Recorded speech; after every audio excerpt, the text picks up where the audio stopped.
Hi friends, welcome back to our channel. ఈరోజు sweet recipe సేమ్యా కేసరి ఎలా చేయాలో చూపిస్తాను. సేమ్యాతో పాయసమే కాకుండా ఇలా కేసరి చేసినా కూడా చాలా టేస్టీగా సూపర్గా ఉంటుందండి.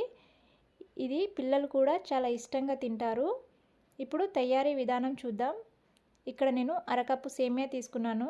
అలాగే అరకప్పు చక్కెర, సరిపడా నెయ్యి, ఫుడ్ కలర్ కేసరి ఎల్లో తీసుకోవాలండి. అలాగే కట్ చేసిన కాజు. ఇప్పుడు స్టవ్ పైన ఒక కడాయి పెట్టుకొని 2 టీ స్పూన్ల నెయ్యి వేయాలి. నెయ్యి బాగా కరిగిన తర్వాత కట్ చేసిన కాజు వేసి ఫ్రై చేసుకోవాలండి.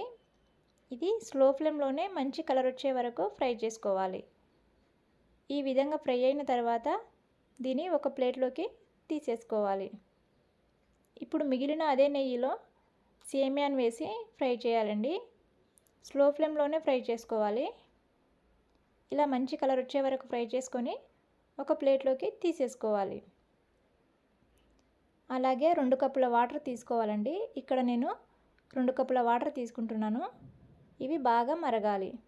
ఇలా మరిగిన తర్వాత ఒక చిటికెడు ఫుడ్ కలర్ వేసుకోవాలి. ఫుడ్ కలర్ మీ ఆప్షనల్ అండి, నచ్చితే వేసుకోవచ్చు, వేసుకోకపోయినా పర్వాలేదు. ఇలా వాటర్ బాగా మరిగిన తర్వాత ఫ్రై చేసిన సేమ్యా వేసి కలుపుకోవాలి. ఇది స్లో ఫ్లేమ్లోనే కలుపుకోవాలండి.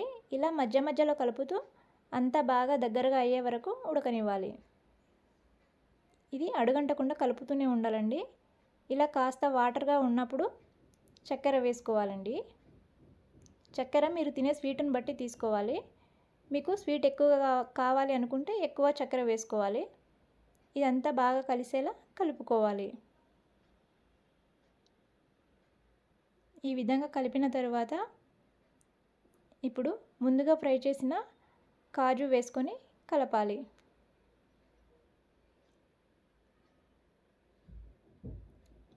ఇలా అంతా బాగా కలిసేలా కలిపితే సరిపోతుంది. చూశారు కదండి, ఎంతో జ్యూసీగా ఉండే సేమ్యా కేసరి రెడీ అయింది. ఇప్పుడు స్టవ్ ఆఫ్ చేసుకొని దీన్ని వేరొక బౌల్లోకి తీసేసుకోవాలి.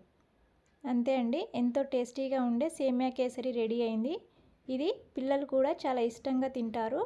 ఒక్కసారి ట్రై చేసి మీకు ఎలా అనిపించిందో కామెంట్ బాక్స్లో తెలియజేయండి. అలాగే వీడియో కనుక నచ్చినట్లయితే లైక్ చేయండి.